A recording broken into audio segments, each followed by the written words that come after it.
Awesome to welcome former NBA player and current G League head coach of the Grand Rapids Gold, Andre Miller, to the Basketball Podcast. Miller is a 17-year NBA veteran who brings extensive experience and basketball knowledge with him to Grand Rapids, having appeared in over 1,300 career games, the 22nd most in NBA history. Miller played college basketball at the University of Utah and was selected 8th overall by the Cleveland Cavaliers in 1999.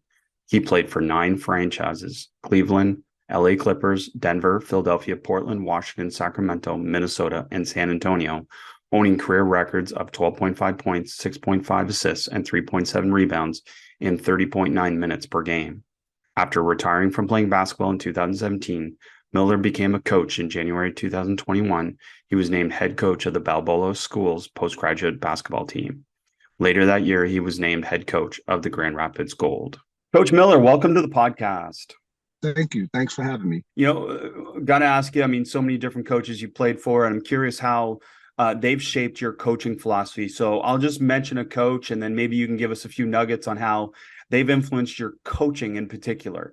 And we got to start with Rick Majerus. Rick Majerus was everything to me, but, the fundamentals, everything that I learned, which was really like preparation, how you come into the gym and how you're ready to practice. Those type of things are very important to me. Everything else about Rick Majerus I haven't implemented because it was just too crazy. But he was definitely a coach that, fundamentals, preparation, knowing your personnel, that type of stuff that I try to bring to the youngsters.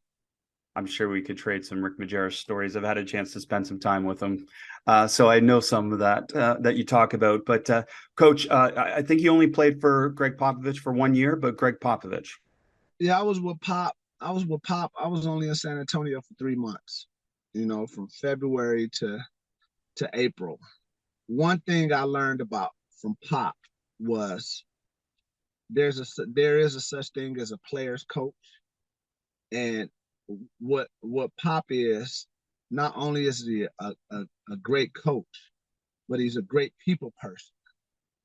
And being able being able to relate to the players, so it's not going to always be basketball. He's going to come, hey, how's your family doing? Hey, is there anything that I can do to help, from my interaction with him? So I think he is a people person to the fullest. And that's why I think, along with the coaching, he's hitting it from both angles, players, coach, and the people's person. Good stuff. And George Karl. George is kind of like a mixture of Pop and Majerus, where George is going to teach the game. He's disciplined in his mind and things that he want to accomplish. And one thing I learned from him is he's not going to overdo it. At times he overdid it in practice because that's the generation that he came from, as far as the amount of work that you put in practice. But with all that being said, George is going to go let you go out on the court and figure it out. Long as you're playing the right way and you're communicating, George will allow you to go out and be aggressive. And if you're doing it in a team environment with team before me, then he can accept he can accept winning and losing. Alvin Gentry. And I don't remember, did you play for Alvin after he was at Phoenix or before? No, I played with Alvin Gentry. That was my 4th year in the NBA with the Clippers. Early on. Yeah, that was way early on, and I was young. So great person, great coach, great people person. The young me wasn't trying to hear all that. I already knew how to play team basketball and stuff like that. When you're young, you don't want to be talked to it much. You just want to go out there and play. But he definitely has some good stuff, and that's why he had longevity in the NBA, because of his people skills and his coaching abilities. As a point guard, did you value being coached by point guards? We can go through the list, but John Lucas, Maurice Cheeks, Nate McMillan, a lot of guards were your coaches as well. Was that valuable? Yes, it was valuable, and just like all of us are point guards, but we still think the game differently from a point guard perspective. The fundamentals and the basics that we see, how we see the game is the same, but there's certain things that point guards may see a little bit different. So, having a John Lucas he gets fired up, and then you having a Maurice Cheeks who's kind of mild mannered.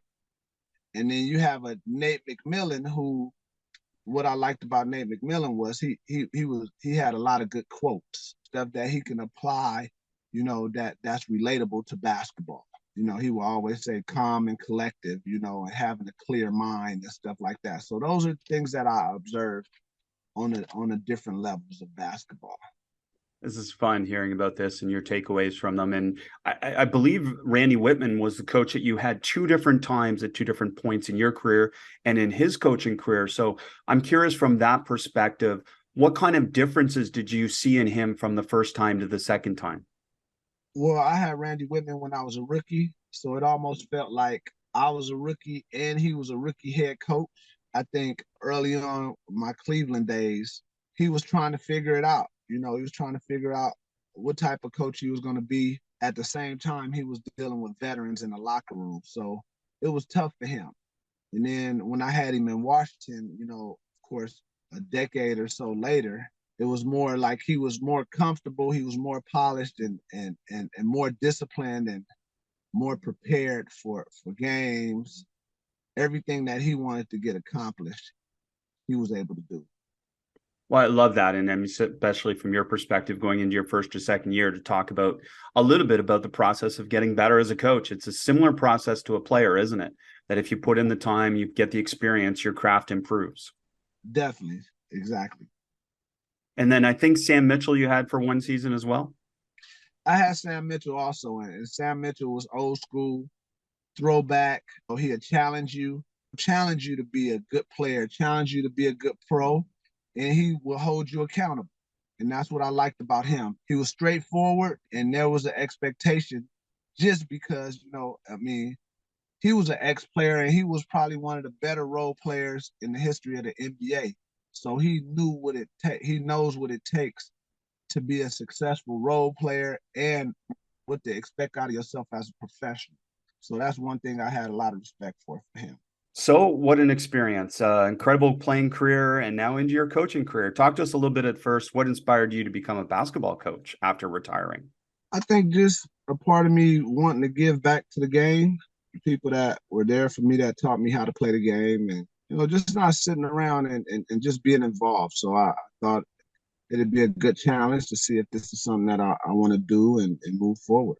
Well, of course, a lot of people described your playing career as you played as a coach, so it makes sense to a certain extent as well. Do you think there's much transfer from your playing career to your coaching career? I would think that there was a good transfer, but it's a totally different thought process as a coach, thinking through, trying not to overthink the game. Number one, from a coach's perspective, and allowing the players to kind of figure it out. So it's a lot more talking, a lot more teaching on the coaching side.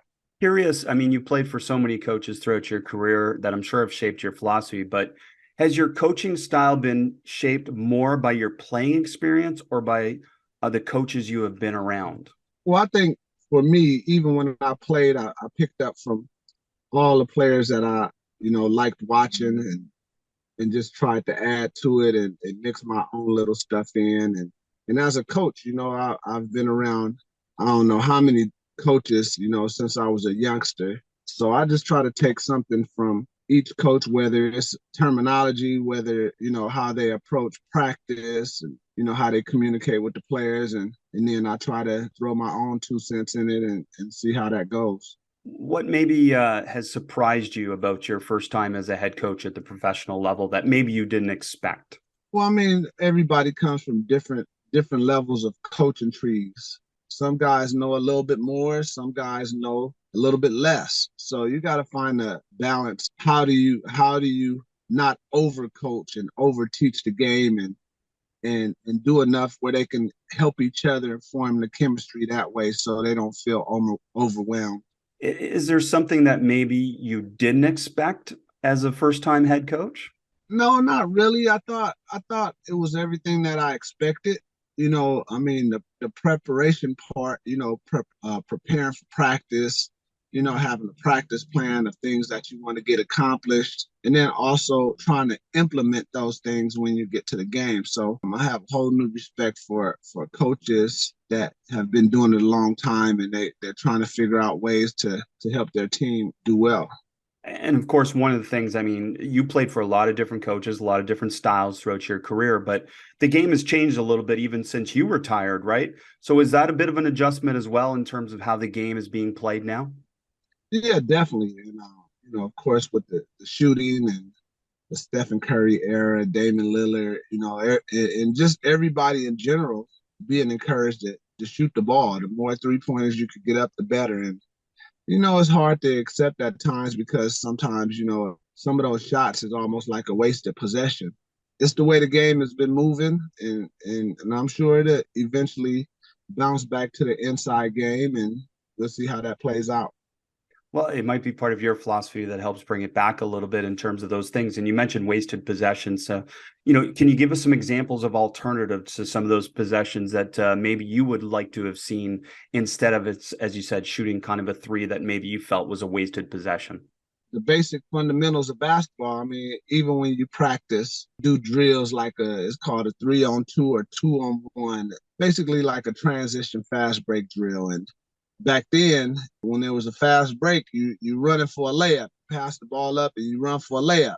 Now it's like if it's a fast break, guys won't even run to the basket. They'll stop at the 3-point line, and it might be one person back on defense and three on one, and a guy passes a guy to the other guy, and he shoots a 3-pointer. So that's something what I call a wasted possession because you can get a layup instead of taking that low percentage shot up in transition. Did you go in with a certain expectation about the game per se, and then the reality was different beyond just, again, the style of play? You mentioned a little bit the players and how they're a little bit different than when you played, but is there anything else that stood out to you, the difference between what you expected and the reality? Well, I definitely feel that I have the mind for the game and I understand the game on all levels, but everybody doesn't think that way. So you have to go in with the mindset of helping guys try to get on the same level and the same page so there's no confusion. And at times, I just feel that you hear from just being a player that sometimes the coaches overcoach, and you don't want to talk so much and teach so much that the players start tuning you out.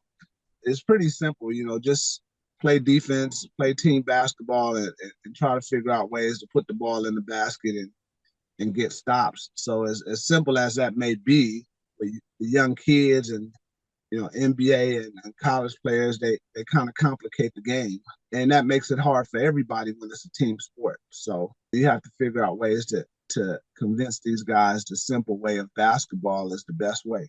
So was that easier for you as a coach since you experienced that a lot as a player in terms of coaches, again, overcoaching and not providing you the opportunity, as you said, to be able to figure things out?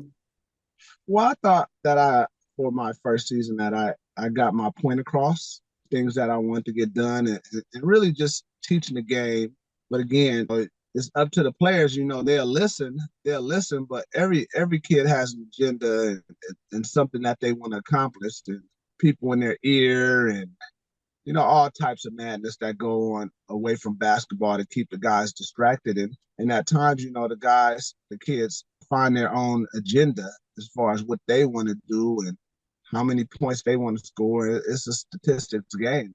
They feel that if they do score 20, 25 points and 10 rebounds and 6 assists, that they're going to get a call or they might get an opportunity in the NBA. And that's not what it's about. You have to be able to fulfill a role. You have to be able to communicate and have good energy with your teammates. So I'm curious about that from a G League perspective in particular, because most of the players that do get called up, even if they're on two ways, are filling a smaller role than they would playing on your G League team, for example. So what are some of the things that you can do to help prepare them for accepting the role that is going to help them in their career? I mean, it's tough to try to convince these guys that moving forward in their basketball career that all they'll ever be is a role player, especially coming from the G League, because these guys were all the best guys on their team. So, for whatever, they didn't they didn't make that call or get that call from the NBA, and then they find themselves in the G League. And these guys know if they're going to get a call or if they got an opportunity to play in the NBA. So it's up to them to decide if I'm gonna be a good team player or I'm gonna just be for myself because I don't care about the NBA. A lot of kids look at it that way, and you just hope that you have enough good attitudes in the locker room to help with the team. Concepts help with the team energy and the focus on winning instead of individual statistics. Well, as I kind of talked about in the intro, you had an incredible playing career, not just minutes, played and career games and, obviously statistics. But I'm curious from your perspective, did you consider yourself a role player throughout your NBA career? And that's one of the reasons you were able to stick for so long? Well, I think even superstars are role players. They have a role to play. Everybody has a role to play on the team. So it just depends on what type of role it is. You might be a defender, you might be a rebounder, you might be a scorer. Everybody should know their role without even being told what their role is, because the superstars are gonna stand out just on their work ethic and their talent alone. So for me, my role was to get everybody involved.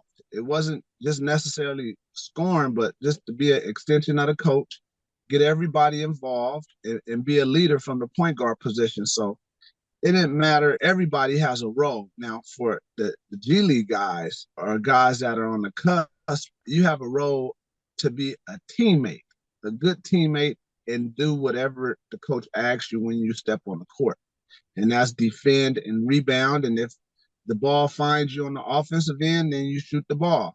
But that's the basics of basketball. So for me, I was a leader from the point guard position. My role was to pass, get everybody going, and figure it out for myself as the game goes. Obviously, you're part of a great organization with the Denver Nuggets and being their G League affiliate. I'm curious with what you just said, in terms of how a player accepts their role, how a player is obviously coachable, and how they interact with their teammates. Is that generally the interaction from the Nuggets on down towards you to be able to get a feel for certain players and whether they can play on the Nuggets?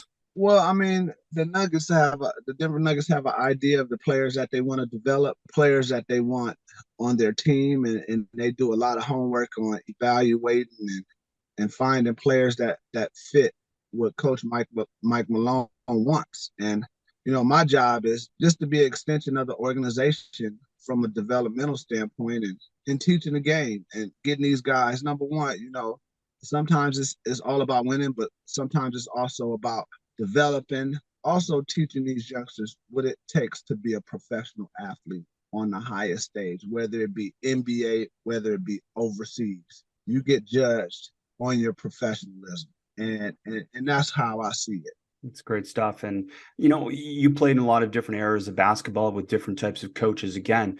And we mentioned that the differences in this area, maybe the way that you coach players.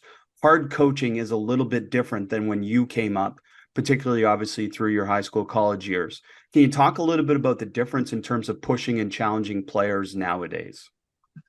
You have to find the right balance. I mean, we're dealing in the age of sports where there's a lot of load management, and there's not a lot of practice time. You can do it. It's more talking than actually practicing.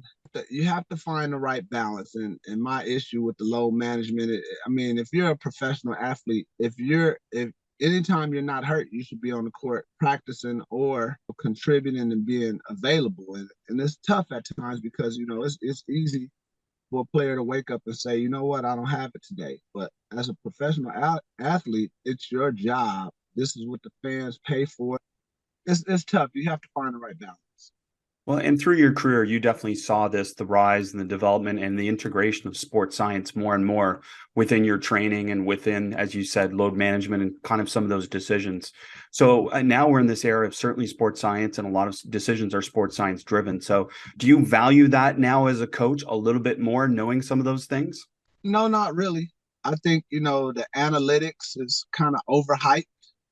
Sports science may help in certain ways, but I mean, there's a lot of guys that have changed their eating habits based on sports science or sports medicine or sports nutrition, change their diet and the way they eat, and can only go out and play 50 games in a season.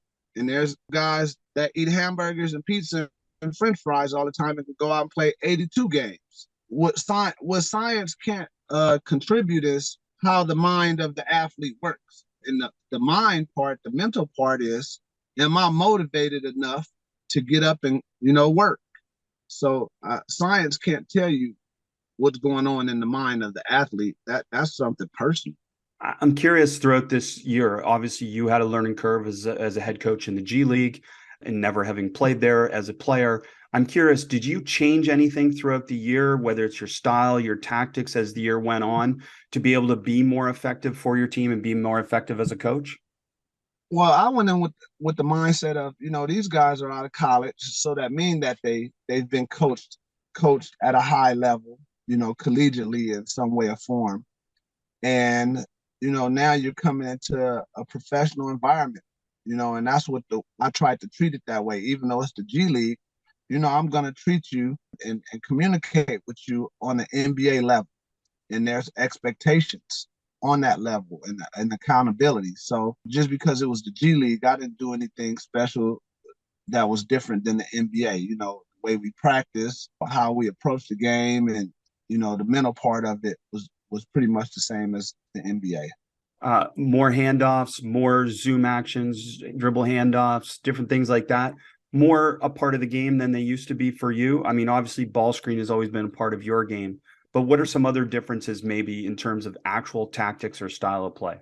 Well, the actual tactics is just going out and hooping. There is no tactics.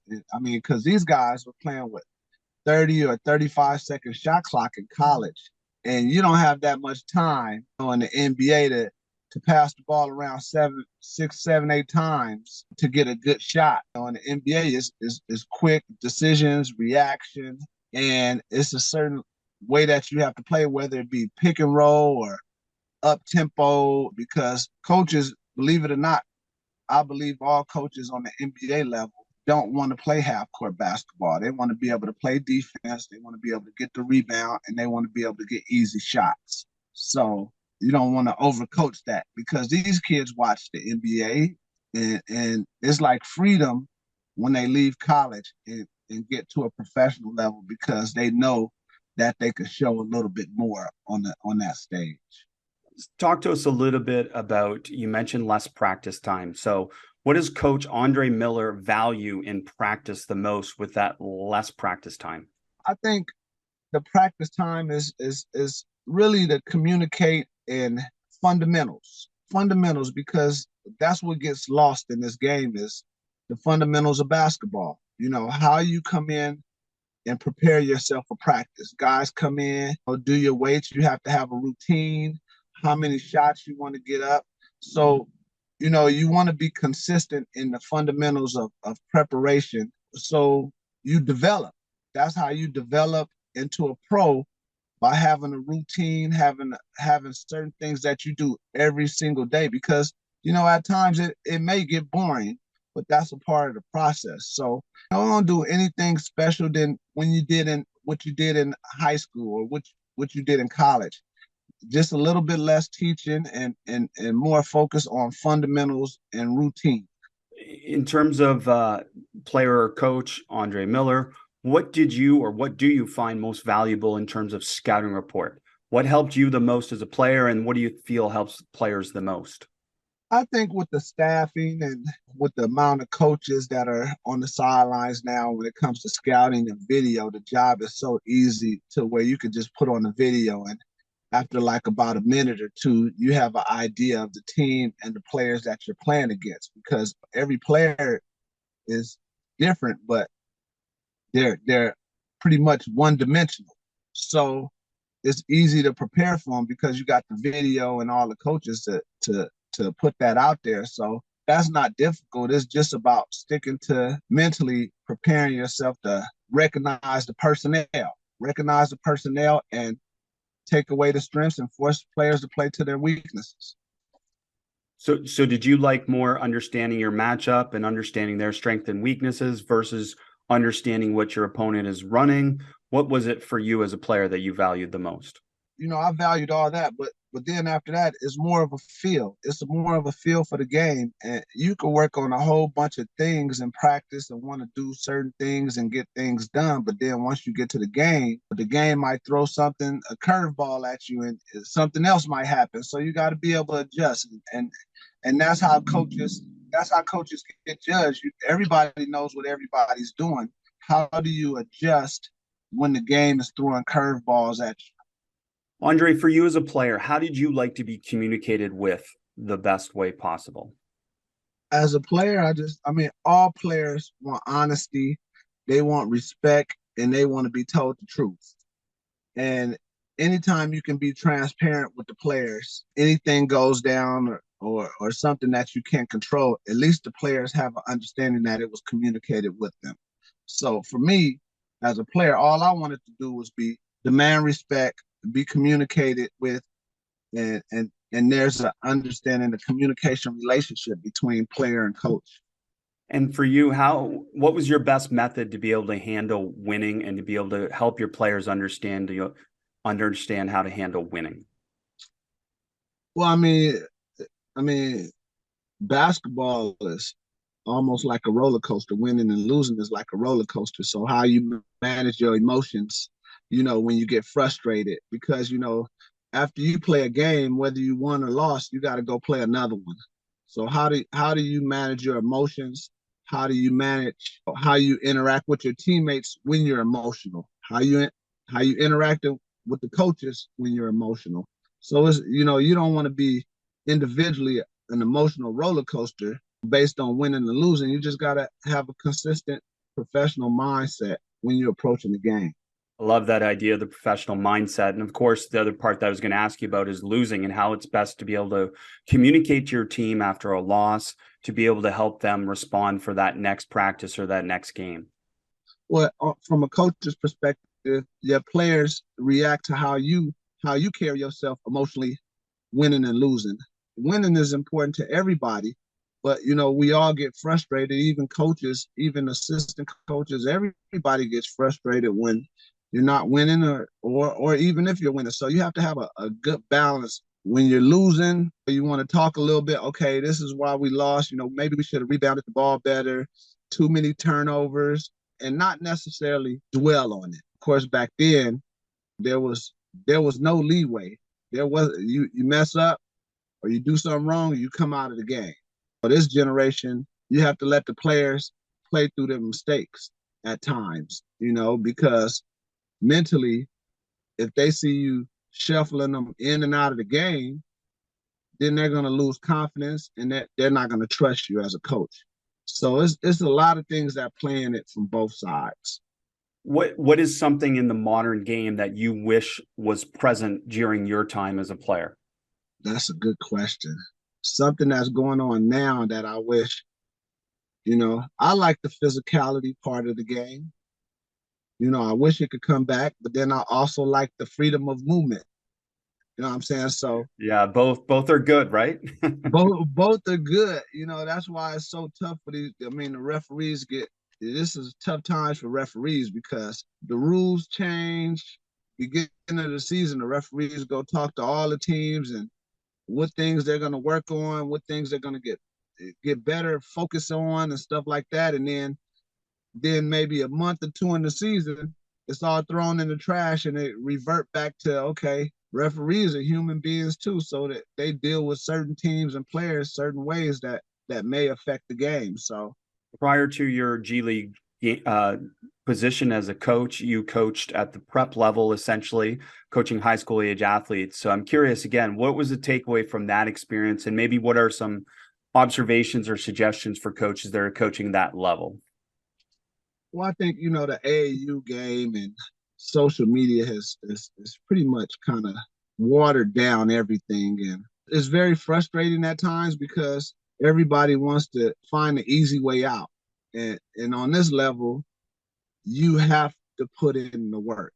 You have, even if you're talented and you want to have longevity, you have to be able to put in the work. And now guys are getting college scholarships just on a 4 or 5 minute highlight videotape. And then you get the kid, you're like, oh, well, oh, I thought this kid was a lot better than this. But it is what it is. That's how the game is moving. That's how social media is moving. And the game is always going to be about fundamentals and how you approach the game if you want to have longevity. Entering your second year as a G League head coach, and then obviously your potential future head coaching positions or assistant coaching positions, what is Andre Miller going to do to help improve his coaching craft as he moves forward? For me, I didn't come into this coaching world thinking that I was a know-it-all. My main thing is just to give back to the game. And when I say give back to the game, give back to the players. And hopefully players can have an open ear to wanting to get better and wanting to be a professional. And that's what I want to do. There is no motive like, oh, I want to go do this or I'm going to go try to get this job or go get that job. It's just staying in the moment and taking it one day at a time, because that's how it is on a higher level. And that's why I had longevity, because I didn't look way ahead. I took it one day at a time and I focused on my fundamentals and my craft and my routine. And then it just ended up turning out to be 17 years in the NBA. So that's my focus, is to give as much information I can to the player as I can. I didn't have a chance to meet you. I was in San Diego for a few days during Nuggets training camp. So I'm just curious from that perspective, what kind of direction did the club give you? You obviously got a chance to watch training camp, watch practices. What kind of direction did they give you moving forward in terms of the G League position? Well, I mean, this is a weird situation just because the team is in Grand Rapids, Michigan, which is pretty far from Denver, Colorado, and the Denver Nuggets. So the communication, everything was fine. It's just, hey, it's a different setup on how this G League is what this team is. So, it's definitely a lot of things to focus on and encouragement and support. And, the main thing is just to make sure the communication lines are super high, just because of distance. My guys can't just get up in the morning if we have a day off and say, you know what, we're going to go to a Nuggets game, or maybe they'll let us come to a practice. But for other teams, that might be the case. So we're just kind of off in the distance and trying to figure it out and feed off the energy and the leadership of the Nuggets management. Yeah, it's such a good point. I mean, a lot of the G League affiliates are within an hour, hour and a half at most drive. So quite a distance in terms of that. So this is your chance somewhat from your playing career to now your coaching career to maybe make a change or to try some changes that maybe you might have valued as a player. Is there anything that stands out in your mind that you would want to change from a player experience after having been such a successful player? I mean, the focus on becoming a pro and everything in general with the basketball all starts with practice. And since that's not the case anymore, I wish, and I wish and I hope that more focus can be on practice time, development, weightlifting, all that to bring back. I mean, I'm not going to say that the talent is a little bit less, but the focus has to be on practice time, more teaching, instead of just, all right, let's throw these guys out there, give them a little something and then let them go figure it out. More focus on practice time is definitely. So that's interesting. So you feel it's more game based right now. Everything's revolved around game based preparation rather than obviously practice to game and the transfer that happens from those two things. For the most part, because in practice, that's where the starters and the rotations are developed. Of course, when I play, kind of have an idea, who the starters are going to be. But at least back then, the starters had to go prove it in practice that, you know what, you're not going to take my spot. Now, okay, it's going to be one or two guys that, okay, these guys are our starters. But to keep the competition level high, practice should decide who the starters are. Just because a player earns $50 million to $100 million and he doesn't put in the time, why should he be guaranteed a starting position just because he makes 50 to 100 million? So I think practice should decide, because now you see in practice who are willing to work, who's going to compete when there's nobody in the gym? Who's going to go put in the work and the extra time when nobody's in the gym? And I think if we could get back to that, it'd make everything better. So for you as a coach now, do you feel that you can do that now, that you can correlate practice and practice effort to playing time and vice versa? I mean, no, that's all gone. That's all gone out the window. I mean, I'm just wishing over here, but Yeah. I mean, you can't go in the gym and practice these kids an hour and a half, 2 hours a day, because mentally, this new generation is not, their attention span ain't that long. Routine and all those things, kids don't deal with that well, the routine. So you have to be short, quick, and simple and get these kids in and out of the gym, because the more they're in the gym, the more they're going to get frustrated. So they want to just play the game and do what they want to do and then go home. So practices have to be like maybe like an hour to an hour and 15 minutes. So because the players don't know how to compete. They don't know how to compete in practice, and you put them in a position to get hurt because they don't value the practice. So you don't want to go have guys playing super hard or scrimmaging super hard in practice, and they don't even know how to practice hard because they might end up getting hurt. Again, it's the balance. It's the balance of that. Another part that's more prevalent nowadays is obviously the trainer, and each player having their own trainer. So I'm curious your thoughts on that, on the rise of the trainer and the impact of the trainer. And we know there's effective trainers and there's less effective trainers. So let's just talk from the perspective of even an effective trainer. Do you value that? Definitely, I value the trainer. Everybody has a job to do. I mean, you saw with the organization with the Denver Nuggets that, the trainers, the coaching staff, everybody was involved and everybody had a role. Trainers are there for injuries, and to keep your body right, to keep your car running smooth so it don't break down. Sorry, coach, I meant more basketball trainers. So they all have their own personal basketball trainer. Oh, their own basketball trainers. Yeah. Oh, yeah. So I like that. I like that because you get to work on the skill work and a lot of skill work and a lot of fundamental skill work and what players want to add to their game. I like that a lot. Again, a lot of stuff that you work in skill work with a trainer, over half of those things you won't be able to implement in the game because it's 5-on-5, not one-on-one. So, the skill work is definitely needed just for the mental part and the confidence. So when those guys are training in the summer or whenever they're training, when they show up, they can show that they've gotten better as far as shooting and everything else. Yeah, I love that perspective, coach. And, maybe as we start to wrap this up a little bit, coach, what is some advice to players as they move forward in their career? What are some things that you would say to players, whether high school or college players, in terms of their development and focusing on that? My advice is just, stay in the moment, ignore all the noise and distractions, and you got to be consistent. You got to be consistent, and you have to be focused on the fundamentals.